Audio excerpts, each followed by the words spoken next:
प्रिय देशवासियों, नमस्कार। हम सभी ने बीते दिनों में देश का सामर्थ्य और उसका संयम दोनों देखा है। मैं सबसे पहले भारत की पराक्रमी सेनाओं को, सशस्त्र बलों को, हमारी खुफिया एजेंसियों को, हमारे वैज्ञानिकों को, हर भारतवासी की तरफ से सैल्यूट करता हूं। हमारे वीर सैनिकों ने ऑपरेशन सिंदूर के लक्ष्यों की प्राप्ति के लिए असीम शौर्य का प्रदर्शन किया। मैं उनकी वीरता को, उनके साहस को, उनके पराक्रम को आज समर्पित करता हूं हमारे देश की हर माता को, देश की हर बहन को और देश की हर बेटी को ये पराक्रम समर्पित करता हूं। साथियों, 22 अप्रैल को पहलगाम में आतंकवादियों ने जो बर्बरता दिखाई थी, उसने देश और दुनिया को झकझोर दिया था।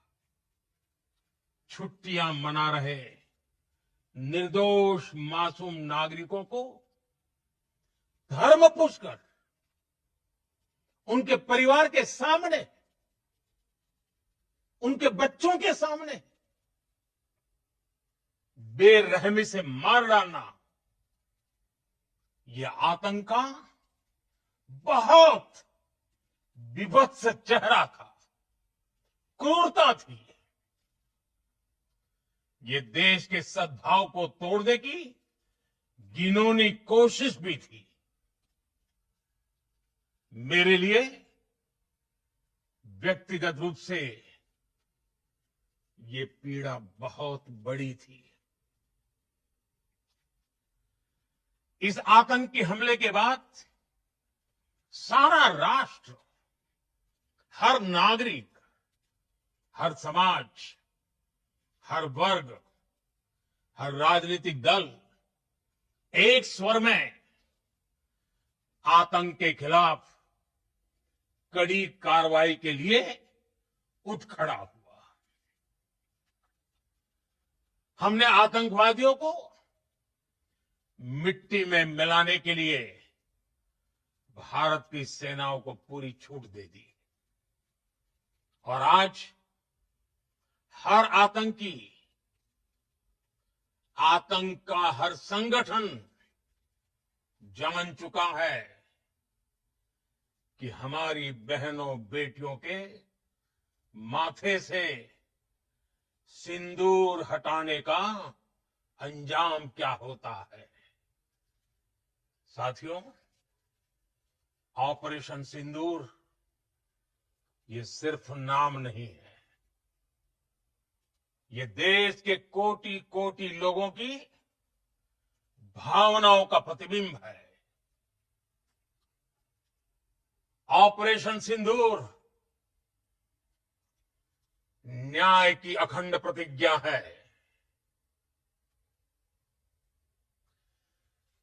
6 मई की देर रात, 7 मई की सुबह पूरी दुनिया ने इस प्रतिज्ञा को परिणाम में बदलते देखा है। भारत की सेनाओं ने पाकिस्तान में आतंक के ठिकानों पर, उनके ट्रेनिंग सेंटर्स पर सटीक प्रहार किया। आतंकियों ने सपने में भी नहीं सोचा था कि भारत इतना बड़ा फैसला ले सकता है। लेकिन जब देश एकजुट होता है, नेशन फर्स्ट की भावना से भरा होता है, राष्ट्र सर्वोपरि होता है, तो फौलादी फैसले लिए जाते हैं, परिणाम लाकर दिखाए जाते हैं। जब पाकिस्तान में आतंक के अड्डों पर भारत की मिसाइलों ने हमला बोला, भारत के ड्रोन्स ने हमला बोला, तो आतंकी संगठनों की इमारतें ही नहीं, बल्कि उनका हौसला भी थर्रा गया। बहावलपुर और मुरिद के जैसे आतंकी ठिकाने एक प्रकार से ग्लोबल टेररिज्म की यूनिवर्सिटी रही है। दुनिया में कहीं पर भी जो बड़े आतंकी हमले हुए हैं, चाहे 9/11 हो, चाहे लंदन ट्यूब बॉम्बिंग हो, या भारत में दशकों से जो बड़े बड़े आतंकी हमले हुए हैं, उन सब के तार कहीं ना कहीं आतंक के इन्हीं ठिकानों से जुड़ते रहे हैं। आतंकियों ने हमारी बहनों का सिंदूर उजाड़ा था, इसलिए भारत ने आतंक के ये हेडक्वार्टर्स उजाड़ दिए। भारत के इन हमलों में 100 से अधिक खूंखार आतंकवादियों को मौत के घाट उतारा गया है। आतंक के बहुत सारे आका बीते 2.5-3 दशकों से खुलेआम पाकिस्तान में घूम रहे थे, जो भारत के खिलाफ साजिशें करते थे। उन्हें भारत ने एक झटके में खत्म कर दिया। साथियों, भारत की इस कार्रवाई से पाकिस्तान घोर निराशा में गिर गया था, हताशा में गिर गया था, बौखला गया था। और इसी बौखलाहट में उसने एक और दुस्साहस किया। आतंक पर भारत की कार्रवाई का साथ देने के बजाय पाकिस्तान ने भारत पर ही हमला करना शुरू कर दिया। पाकिस्तान ने हमारे स्कूलों, कॉलेजों को, गुरुद्वारों को, मंदिरों को, सामान्य नागरिकों के घरों को निशाना बनाया। पाकिस्तान ने हमारे सैन्य ठिकानों को निशाना बनाया। लेकिन इसमें भी पाकिस्तान खुद बेनकाब हो गया। दुनिया ने देखा कि कैसे पाकिस्तान के ड्रोन्स, पाकिस्तान की मिसाइलें भारत के सामने तिनके की तरह बिखर गई। भारत के सशक्त एयर डिफेंस सिस्टम ने उन्हें आसमान में ही नष्ट कर दिया। पाकिस्तान की तैयारी सीमा पर वार की थी, लेकिन भारत ने पाकिस्तान के सीने पर वार कर दिया। भारत के ड्रोन्स, भारत की मिसाइलों ने सटीकता के साथ हमला किया। पाकिस्तानी वायुसेना के उन एयरबेस को नुकसान पहुंचाया, जिस पर पाकिस्तान को बहुत घमंड था। भारत ने पहले 3 दिनों में ही पाकिस्तान को इतना तबाह कर दिया, जिसका उसे अंदाजा भी नहीं था। इसलिए भारत की आक्रामक कार्रवाई के बाद पाकिस्तान बचने के रास्ते खोजने लगा। पाकिस्तान दुनिया भर में तनाव कम करने के लिए गुहार लगा रहा था और बुरी तरह पीटने के बाद इसी मजबूरी में 10 मई की दोपहर को पाकिस्तानी सेना ने हमारे डीजीएमओ को संपर्क किया। तब तक हम आतंकवाद के इंफ्रास्ट्रक्चर को बड़े पैमाने पर तबाह कर चुके थे। आतंकियों को मौत के घाट उतार दिया गया था। पाकिस्तान के सीने में बसाए गए आतंक के अड्डों को हमने खंडहर बना दिया था। इसलिए जब पाकिस्तान की तरफ से गुहार लगाई गई, पाकिस्तान की तरफ से जब ये कहा गया कि उसकी ओर से आगे कोई आतंकी गतिविधि और सैन्य दुस्साहस नहीं दिखाया जाएगा, तो भारत ने भी उस पर विचार किया। और मैं फिर दोहरा रहा हूं, हमने पाकिस्तान के आतंकी और सैन्य ठिकानों पर अपनी जवाबी कार्रवाई को अभी सिर्फ स्थगित किया है। आने वाले दिनों में हम पाकिस्तान के हर कदम को इस कसौटी पर मापेंगे कि वो क्या रवैया अपनाता है। साथियों, भारत की तीनों सेनाएं, हमारी एयरफोर्स, हमारी आर्मी और हमारी नेवी, हमारी border security force BSF, Bharat के अर्धसैनिक बल लगातार अलर्ट पर है। सर्जिकल स्ट्राइक और एयर स्ट्राइक के बाद अब ऑपरेशन सिंदूर आतंक के खिलाफ भारत की नीति है।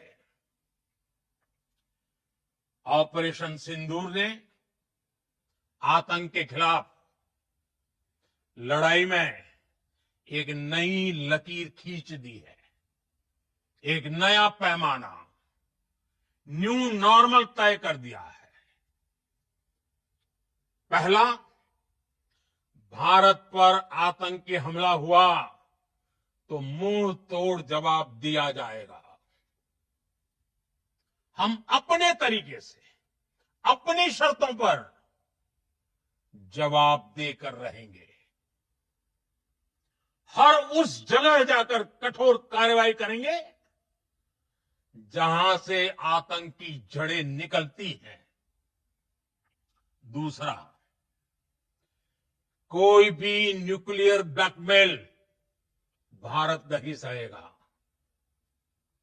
न्यूक्लियर ब्लैकमेल की आड़ में पनप रहे आतंकी ठिकानों पर भारत सटीक और निर्णायक प्रहार करेगा। तीसरा, हम आतंक की सरपरस्त सरकार और आतंक के आकाओं को अलग अलग नहीं देखेंगे। ऑपरेशन सिंदूर के दौरान दुनिया ने पाकिस्तान का वो घिनौना सच फिर देखा है, जब मारे गए आतंकियों को विदाई देने पाकिस्तानी सेना के बड़े बड़े अफसर उमड़ पड़े। स्टेट स्पॉन्सर्ड टेररिज्म का ये बहुत बड़ा सबूत है। हम भारत और अपने नागरिकों को किसी भी खतरे से बचाने के लिए लगातार निर्णायक कदम उठाते रहेंगे। साथियों, युद्ध के मैदान पर हमने हर बार पाकिस्तान को धूल चटाई है और इस बार ऑपरेशन सिंदूर ने नया आयाम जोड़ा है। हमने रेगिस्तानों और पहाड़ों में अपनी क्षमता का शानदार प्रदर्शन किया और साथ ही न्यू एज वॉरफेयर में भी अपनी श्रेष्ठता सिद्ध की। इस ऑपरेशन के दौरान हमारे मेड इन इंडिया हथियारों की प्रामाणिकता सिद्ध हुई। आज दुनिया देख रही है 21वीं सदी के वॉरफेयर में made in India defence equipments, इसका समय आ चुका है। साथियों, हर प्रकार के आतंकवाद के खिलाफ हम सभी का एकजुट रहना हमारी एकता, हमारी सबसे बड़ी शक्ति है। निश्चित तौर पर ये युग युद्ध का नहीं है, लेकिन ये युग आतंकवाद का भी नहीं है। टेररिज्म के खिलाफ जीरो टॉलरेंस, ये एक बेहतर दुनिया की गारंटी है। साथियों, पाकिस्तानी फौज, पाकिस्तान की सरकार जिस तरह आतंकवाद को खाद पानी दे रहे हैं, वो एक दिन पाकिस्तान को ही समाप्त कर देगा। पाकिस्तान को अगर बचना है तो उसे अपने टेरर इंफ्रास्ट्रक्चर का सफाया करना ही होगा। इसके अलावा शांति का कोई रास्ता नहीं है। भारत का मत एकदम स्पष्ट है। टेरर और टॉक एक साथ नहीं हो सकते। टेरर और ट्रेड एक साथ नहीं चल सकते और पानी और खून भी एक साथ नहीं बह सकता। मैं आज विश्व समुदाय को भी कहूंगा, हमारी घोषित नीति रही है, अगर पाकिस्तान से बात होगी तो टेररिज्म पर ही होगी। अगर पाकिस्तान से बात होगी तो पाक ऑक्युपाइड कश्मीर, पीओके, उस पर ही होगी। प्रिय देशवासियों, आज बुद्ध पूर्णिमा है। भगवान बुद्ध ने हमें शांति का रास्ता दिखाया है। शांति का मार्ग भी शक्ति से होकर जाता है। मानवता शांति और समृद्धि की तरफ बढ़े, हर भारतीय शांति से जी सके, विकसित भारत के सपने को पूरा कर सके, इसके लिए भारत का शक्तिशाली होना बहुत जरूरी है। और आवश्यकता पड़ने पर इस शक्ति का इस्तेमाल भी जरूरी है। और पिछले कुछ दिनों में भारत ने यही किया है। मैं एक बार फिर भारत की सेना और सशस्त्र बलों को सैल्यूट करता हूं। हम भारतवासी के हौसले, हर भारतवासी का एकजुटता का शपथ, संकल्प, मैं उसे नमन करता हूं। बहुत बहुत धन्यवाद। भारत माता की जय। भारत माता की जय। भारत माता की जय।